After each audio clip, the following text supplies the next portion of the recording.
Hello, everyone. Welcome back to Dream Daddy. We have 3 dreams of daddies right here. Who's everybody? I'm the OutbackAl. I'm Hot for Justice. I'm Yin&Jung. And I'm Cheapin' Hey, no peeking, cool. So, quick question before we continue. Just want to know, who's everyone's favorite daddy so far? I know you like Matt. Yes. That's okay. You? I like Hugo. Okay, you? We haven't talked to everyone yet, but yeah. I kind of like that rough dude. What's it, Robert? Robert, Yeah, I you kind of got- like him. Yeah, he's like Dean Winchester for you. Yeah. I think. I don't know if I have a favorite yet. I enjoy talking to Craig simply because I find it funny in some degree. So that might be the way I land. Though we did give what's his face a pretty fun voice. Which one? Vampire dude. Damien. Damien. Oh yeah. Well, I'm sure he's gonna come up again. So anyway, let's continue. We're currently embroiled in a conversation about parenting, I suppose. Yeah. And yeah, I mean, I think as a dad and a teacher, that's about as authoritarian as you can get. Honestly, are any of us cool dads? Is it even possible to be a cool dad? What? I'm cool as a cucumber. What? See, that right there. You can't say that. I think Matt's the closest to a cool dad here. Yeah, probably. My kids think I'm cool. But for how long, Craig? How long do we get to be the cool dads? I don't know. I think we just have to accept the fact that as dads, we've become the machine we once raged against and accept our fate to unironically wear socks with sandals. You kids may think you're cool now, but the moment they hit puberty, you're doomed. Amanda's 18. She still thinks I'm cool. I yell across the yard to my daughter. Amanda, I'm cool, right? Amanda just laughs. She keeps laughing. Why is she laughing? I see your point! Well, as much as we all want it, I don't think it's as important to be a cool dad as it is to be a good dad. We can't all be best friends with our kids. It just doesn't work. I mean, look at me and Ernest. I know, he's terrible. Our job as parents is to make sure our kids turn out okay. Okay, you're not a good dad. Yeah, you're right, but it'd be nice to have it both ways. Hearing these guys talk about this makes me think of my relationship with Amanda. We get along so well, but there might come a time when it won't be like that. Is college when that happens? Well, don't let us eat up your time, Squidward. Go meet some of the other people around the neighborhood. But we've already met them. Alright, who's next? I'm guessing we just have to go through all of them, right? It's like lunchtime in Monster Prom. Yeah. We didn't talk to everyone at lunchtime in Monster Prom. We talked to most of them. That's true. Alright, I don't know, who wants to voice... who was voicing Robert and Brian? Me. Both of you? Yeah. Okay. Alright. If you want to go with that, and we can just hear you talk a ton. Sure. I was talking a ton in the last one, so... I glance across the yard and notice Robert and Brian chatting over drinks. Man, I don't think I want... I'm sorry, it paused on me. To deal with being one-up by Brian, or whatever happened with Robert last night. Oh no, they caught me staring. Uh-oh. Oh no, Brian's waving me over. Shoot. I flash a smile and walk over to them. Hey, guys. Squidward, how the heck are ya? Settling into the neighborhood all right? Oh, you betcha. Got the living room in order at least. That's great to hear. I've been doing some living room work as well. Finally got the 50 50-inch in the there. 50-inch in there. The game looks great in high def. Go fuck yourself, Brian. Oh boy. Squidward, have you met Robert yet? You could say that. Yeah, we've met. Robert regards me over his whiskey. Good seeing you again. We were just talking about my most recent camping trip. Spent a night out in the woods with Daisy and Maxwell. She's definitely an outdoorsy one. Even caught her first fish. It's good to see you taking your daughter out like that. I bet she loved it. And it's great that she loves the outdoors. Mine loves being inside. Brian raises his eyebrows at me. Being inside Making art. She won a local competition for that art. Yep. Did I put it on too strongly? Yep. Robert stares at me blankly for a second. I don't know. He still looks like he's giving us a smolder. Does he have kids? Anyway. Yeah. Yeah. He's a daddy? Okay. Yeah, they're all dads. I haven't gone camping in years. Not since the last time. That's generally how time works. Same here. Well, things change once you have kid. Wait. What happened the last time? Robert takes a long sip of whiskey. Well, old Johnny Boy and me were out in the back country. Johnny Boy's a strong kid. Met him in my army days. Comes from Kansas. They build him tougher out there. Anyway, things go south pretty quick. Johnny Boy breaks his ankle when the rope bridge snaps. What? You could see the bone popping out through the skin. Johnny Boy screaming now, crying for his mama, losing blood. We're 2 days out from the next living soul, and here I am with my dear friend bleeding out in front of me. Uh-oh. I'm able to dress the wound, but now I got a fireman carry a 6 foot, 180-pound man over some of the toughest terrain I've ever been in. I won't lie to you. There were moments during those 2 days when I thought about leaving old Johnny Boy, but you build a bond with your brother in arms, and that bond never breaks. I got that boy back to civilization, but I lost some of me out there. I guess that's camping for you. You can have me. I feel like someone would say that to him after that story. Brian and I stare in disbelief. Robert takes another long sip of whiskey. I'm just kidding. My friend John and I went inner tubing down a river and he lost a flip-flop. Missed that kid. You can't have me. Brian and I laugh nervously.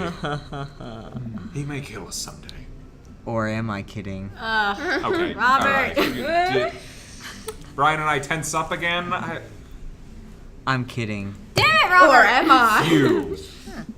Amanda and Daisy barrel up to us laughing. Daisy is holding a paper plate in front of her like a steering wheel. Who was Daisy? Me. Okay. I'm forgetting who some of the side characters were. We gotta get off this haunted truck! Oh no! The ghost locked the doors! Quick, hit the emergency escape button. But trucks don't have emergency escape buttons. Then hit the brake, I guess. And then we'll get out of the truck. The imaginary truck. Anyway, we're safe from the ghosts, but how will we ever survive this Arctic tundra? Daisy, you might have to eat me. Are you prepared to do that?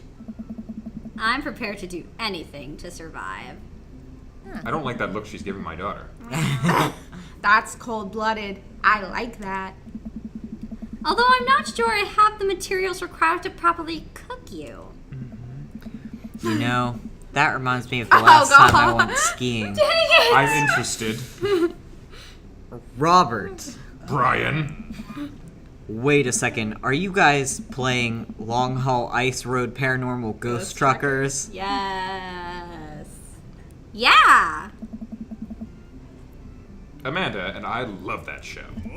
It's the best, especially that episode where Calum hides Flint's keys and Flint retaliates by breaking an ancient cursed urn and sending the spirit after him. Yeah, it's such a quality reality television. I don't watch a whole lot of television, but I do enjoy that show. That and war documentaries. I'm not surprised. All right, Daisy. I found us a couple of bugs. They're gonna make a great meal. Lots of protein. Gonna keep us from starving out here in the harsh, icy wasteland. How are there bugs in the harsh, icy wasteland? I was just about to say that. But there's a whole table of food right over there. Daisy, it's a game. We're playing pretend. It's what kids do. You're not really a kid anymore. Live a little. You're about to go to college. Let me dream. Amanda gives Daisy a handful of gummy worms from the snack table. They eat them with mock disgust. Let's go find kindling for a fire. Ernest probably has something. Okay. That's a good point. But not an actual fire. Or we could just go find a cigarette. Yeah. Because we're playing pretend? Now you're getting it. Daisy and Amanda run off. What a cute couple of kids.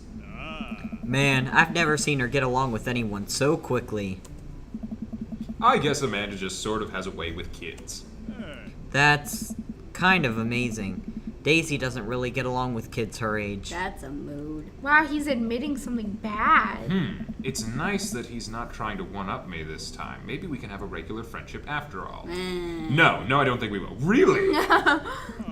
She just kind of keeps to herself. Her teachers say she spends every recess in the library. I think the other kids are intimidated by her intelligence.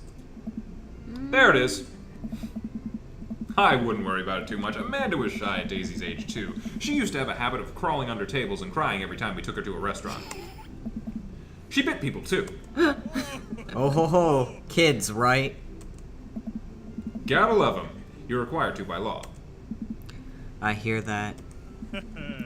Well, since they're getting along so well, maybe we should try to put together a little play date for them. Is that a thing you do with an 18-year-old daughter? Just ask my daughter to babysit your kid. It's not that bad. Yeah. Yeah. They do seem to get along really well, but the thought of continually hearing about all of Brian's accomplishments is rough. Yeah, that'd be nice. Well, I don't want to take up too much of your time. Go meet some other fellas.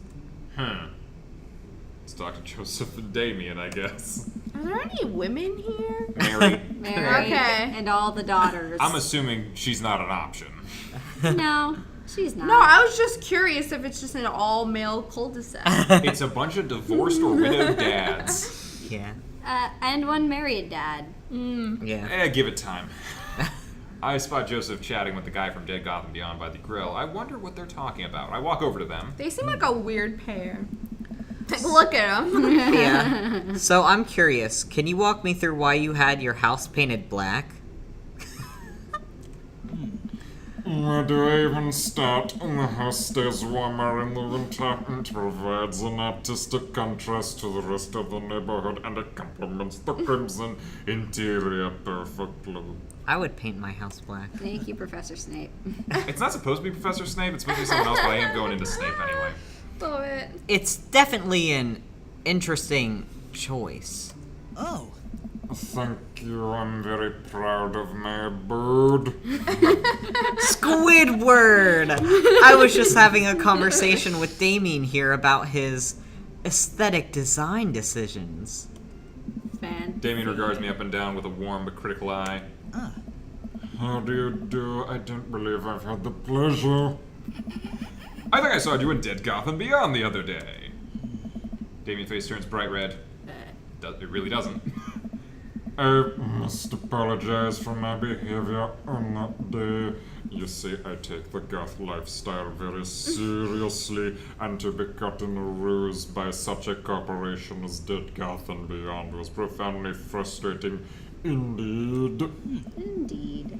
I hope you know that while my anger may have been justified, it was no such way for a gentleman to act. I don't think I'm Snape anymore. I don't know who I am right I now. don't know what you're Yeah, I doing. don't know. But It's okay, man. He's literally like wearing a cape. Yeah, he Is he is. like in constant cosplay? I don't know. It's just his thing. He's Victorian. Do tell me about yourself. Are you new to the area? Yes, my daughter and I just moved in the other day. She was the one I took to Dead Gotham Beyond. Very good taste on her part. Does she partake in the goth lifestyle? I think for a second. I look over to Amanda, who's hanging out with some of the older kids in the neighborhood. Oh my. Hey, Amanda, would you consider yourself goth? Amanda yells back. I wouldn't necessarily try to fall under any one specific label, but I guess if I had to choose, I would more describe myself as twee hipster with some normcore leanings. I don't like you anymore. Bats are cool though. What is a twee? I don't know. I could look it up. Pity. Maybe a little bit. I don't know. I don't know the young kid lingo anymore. I'm not young. Are you enjoying the party so far? Oh, definitely. Thanks so much for putting this on. It's nice to be in a cul-de-sac where everyone is so friendly and welcoming. Amanda walks up to the conversation. I also like The Lost Boys a lot. Really good movie. Does that count as goth? Not it would, my dear. I don't believe we've had the pleasure of meeting Damien Bloodmatch at your service. Okay, did he change his name, like, legally or something? Probably. Curious. So what's twee? Twee means excessively or effectively quaint, pretty, or sentimental. Okay. And on that note, I think we'll have to cut this here and then continue later and see what else Damien has to say to creep us out. I like Damien. I'm having fun with it, I guess. All right. Bye-bye. Bye.